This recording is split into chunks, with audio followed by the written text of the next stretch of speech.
अस्सलाम वालेकुम रहमतुल्लाहि व बरकातुहू। आज मैं आप लोगों के सामने अस्तग़फिरुल्लाह रब्बी मिन कुल्लि ज़ंबि व अतूबु इलैहि के बारे में बात करना चाह रही हूँ। ऐसे दो बहनों के ज़बरदस्त वाक़े लाए हूँ जो आपके ईमान को ताज़ा कर देंगे और आपके ईमान के दर्जे को यहाँ तक पहुँचा देंगे इंशाअल्लाह। ऐसे क़िस्से सुनने से हमारा ईमान बढ़ता है बहनों, इसलिए सच्चे वाक़े सुना करिए और हमारे ईमान की जांच करते रहिए कि हमारा ईमान किस लेवल पर है। अल्लाह ताला नमाज़ों के ज़रिए तो हमारे अल्लाह ताला से मांगने का ज़रिया अल्लाह ताला ने बता दिया है। अब इस्तग़फ़ार के ज़रिए हमारे जैसे भी गुनाह हैं, हमारे बीमारी हो, हमारी तंगदस्ती हो, हमारी जो भी हो, अल्लाह ताला इस्तग़फ़ार से दूर करने वाले हैं इंशाअल्लाह। मैं मेरी दो बहनों का किस्सा जो उन्होंने शेयर करने को कहा है, उन्होंने अपना नाम बताने से मना फरमाया है। तो एक बहन का किस्सा मैं इस तरह बयान करना चाह रही हूँ। एक बहन है जो नामुमकिन काम को अल्लाह ताला ने मुमकिन करके दिखा दिया। दो बहनों के ऐसे ज़बरदस्त किस्से हैं बहनों, मैं बोल रही ना उम्मीद हो गए थे, ज़िंदगी से बेजार हो गए थे। वो ऐसे किस्से इंशाअल्लाह मैं आप लोगों के सामने रखूँगी, आप लोग उनके लिए भी दुआ करिए इंशाअल्लाह। एक बहन ऐसी है जिसको ने 13 साल हो गए, उसको 13 साल से बच्चे नहीं थे। उसके छोटे बहनों को भी बच्चे हो गए, देवरानी जेठानी सबको बच्चे हो गए, लेकिन वो बच्ची को है ना बच्चे हो रही नहीं थे कि कई वजीफ़े कर ली, कई मुर्शदों करने, कई डॉक्टर्स के पास गई, सब हर जगह से ना उम्मीद हो गई। आखिर क्या करी उन नहीं सब छोड़ना बल्कि इस्तग़फ़ार हज़ारों की तादाद में इस्तग़फ़ार पढ़ने लग गई। फिर उसके बाद उसको कुछ चक्कर के जैसा आने लगी तो क्या करी, डॉक्टर्स के पास गई तो डॉक्टर बोले तुम 3 महीने प्रेग्नेंट है। माशाअल्लाह, अल्लाहु अकबर, 3 महीने प्रेग्नेंट हो तुम बोलिए। तो इतना अल्लाह का शुक्र अदा करी उन, या अल्लाह पूरे डॉक्टर्स बोल दिए थे मेरे को बच्चे नहीं होते, बल्कि ये कैसा मौजज़ा हो गया, बल्कि उन्होंने इतनी खुश हो गई, अल्लाह ताला उसको बेटे से नवाजा।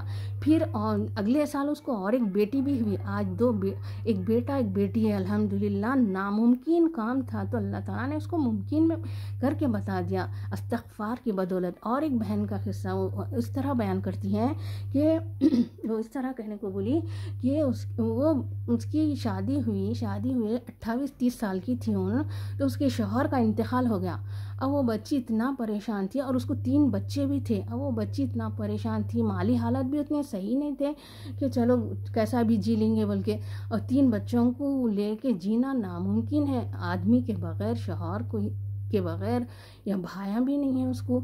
उन क्या करिए हर जगह से ना उम्मीद होकर इस्तग़फ़ार को पकड़ ली, इस्तग़फ़ार को हज़ारों की तादाद में पकड़ के अल्लाह ताला से दुआएं मांगने लगी, या अल्लाह तू बस मेरे लिए कुछ ऐसा माजज़ा कर दे कि मैं खुश हो जाऊं। तो अल्लाह ताला ने उसको ऐसी जगह से रिश्ता भेजा, उससे शादी भी कर लिया एक आदमी, और 3 बच्चों को भी अपना लिया। अल्हम्दुलिल्लाह अल्हम्दुलिल्लाह, आज वो इतने खुश है, बच्चे भी बड़े हो गए अल्हम्दुलिल्लाह। आज वो बच्ची इतनी खुश है, बयान करती हैं ये अस्तग़फ़िरुल्लाह की बदौलत। और वो अब उन लाज़मी पकड़ ली अस्तग़फ़िरुल्लाह को। अब वो बोली अब मैं इस अस्तग़फ़िरुल्लाह को छोड़ने वाली नहीं हूँ। हज़ारों की तादाद में अभी भी पढ़ रही करते, सुभान अल्लाह सुभान अल्लाह। एक ये किस्सा, और एक मेरे साथ भी एक ऐसा किस्सा हुआ। मुझे ना कई साल पहले सर में चौंजू हो गया था, तो मैं बोली अरे ये क्या हो गया, सर में चौंजू मतलब बाल यहाँ से उड़ जाते। अब मैं डर गई, या अल्लाह ये क्या हो गया, बल्कि एक पेपर में देखे हकीम के पास गई तो उन्होंने कुछ दवा दिए। तो मैं क्या करी, रात में लगा के सो जाना बोले। मैं रात में लगा के वो दवा सो गई। सो के सुबह उठी तो मेरे सर में ऐसे फोड़े हो गए, और मैं क्या करी मतलब अरे हर जगह बाल आ जाना, थोड़ी इधर भी आ जाना, जहाँ नहीं है जरे बार दूर जहाँ है ना मैं उधर भी लग गई। अरे इधर भी आ जाना, थोड़ी पेशानी ऊंची है तो नहीं, अरे इधर भी आ जाना बाल मेरे, बोल के क्या करिए मैं हर जगह सारे सर में लगा ली वो दवा। अब लगा के जो सो गई तो जो सर में फोड़े हुए रात तमाम मेरे को सर में इतने टींचा। फिर जो सुबह में जो सर में फोड़े हो गए ना, मेरे पूरे सर में फोड़े। या अल्लाह, मैं बोली अब मैं क्या करूं, समझ में नहीं आ रहा। पहले तो फौरी डॉक्टर के पास जाके इंजेक्शन ले ली, मेरे को थोड़ा सुकून मिला। उसके बाद मैं ना बाहर निकलने के काबिल हूँ। इस तरह हो गई मैं कि अब किसी को सूरत बताने के काबिल नहीं रही मैं। अब मैं क्या करी, या अल्लाह अब ये तो ऐसा हो गया, बल्कि क्या करी इस्तग़फ़ार को पकड़ ली। इस्तग़फ़ार ला तेदाद میں پڑھنے لگ گئی صبح شام استغفار استغفار، تو میرے پھوڑے بھی کم ہو گئے. اور پھر ڈاکٹر بولے تھے پھوڑے کم ہونے کے بعد آؤ میں تم کو ایک دوا دیتا ہوں، لگا دیے تو بال آ جاتے بول کے. تو پھر میں نے وہ پھر بھی اسباب پہ بھی دیکھنا پڑ، ذرا دعا بھی کرنا، اسباب پہ بھی دیکھنا. پھر میں کیا کری، ڈاکٹر کے پاس گئی تھی، وہ پھوڑے کم ہونے کے بعد تو انہوں دوا دیے. پھر میرے کو ایسے کٹے کٹے بال آئے، الحمدللہ الحمدللہ. میں یہ استغفار کی بدولت سے یہ بھی ہوا. اور اللہ تعالیٰ فرماتے ہیں کہ استغفار تمہارے گناہوں کی وجہ سے تمہاری بیماریاں آتے ہیں. تمہاری گناہ جب اتنے ہو جاتے ہیں تو اللہ تعالیٰ کیا کرتا، تم کو بیماریوں سے آزماتا. اس لیے ہم استغفار کو لازمی پکڑ لو. اور تنگ دستی میں بھی استغفار کرنا ہے ہم کو. ہمارے گناہ آسمان تک بھی اگر پہنچ جائیں گے نا تو بھی اللہ تعالیٰ معاف کرنے والے ہیں. حضور صلی اللہ علیہ وسلم کے پاس ایک میاں بیوی آ کے کہنے لگے کہ ان کا جوان بیٹا کو دشمنوں نے قید کر لیا ہے، موٹے موٹے زنجیروں میں دشمنوں نے قید کر لیا ہے. تو آپ صلی اللہ علیہ وسلم نے کہا کہ دن رات استغفار پڑھتے رہو. تو میاں بیوی دونوں کیا کرے، استغفار کو لازم پکڑ لیا اور دن رات دعا کرنے لگے. تو وہ موٹے موٹے زنجیراں وہ بچے کے ہاتھوں پیروں میں سے ایسے ٹوٹے جیسا تاگا ٹوٹتے نا، ویسا تاگا ٹوٹتے چون رہا ہو گیا. رہا ہو کے کیا کرا، فوری وہاں پر اونٹاں تھے تو ایک اونٹ لیا، اونٹ پہ بیٹھ کے گھر واپس آگا. وہ اونٹ کو دیکھ کے اور اونٹاں اس کے 12 اونٹاں اور اس کے ساتھ آئے تو ماں باپ کو دیکھ کے اتنا خوش ہوا. ماں باپ بھی بچے کو دیکھ کے اتنا خوش ہوئے. پھر یہ 12 اونٹاں یہ کیا کرنا بلکہ آپ صلی اللہ علیہ وسلم کے پاس گئے. تو آپ صلی اللہ علیہ وسلم بولے کہ یہ 12 اونٹاں بھی اللہ تعالیٰ آپ کو تحفے میں دیے، یہ روزی ہے سمجھ جاؤ. بولے سبحان اللہ، استغفر اللہ کی اتنی بڑی اہمیت ہے. آپ صلی اللہ علیہ وسلم کے ساتھ ایک واقعہ ہے. آپ صلی اللہ علیہ وسلم کے یہاں ایک وہ ڈاکواں جو راستے میں جو بھی جاتے ہیں نا ان کو چھین لیتے تھے، ان کا سامان چھین لیتے تھے، انہیں قتل کر دیتے تھے. تو آخری میں اللہ بیزار ہو گئے. آخری میں جب کمزور ہو جاتے ہیں تو پھر اللہ کی طرف ہی پلٹتے. تو انہوں آئے حضور صلی اللہ علیہ وسلم کے یہاں.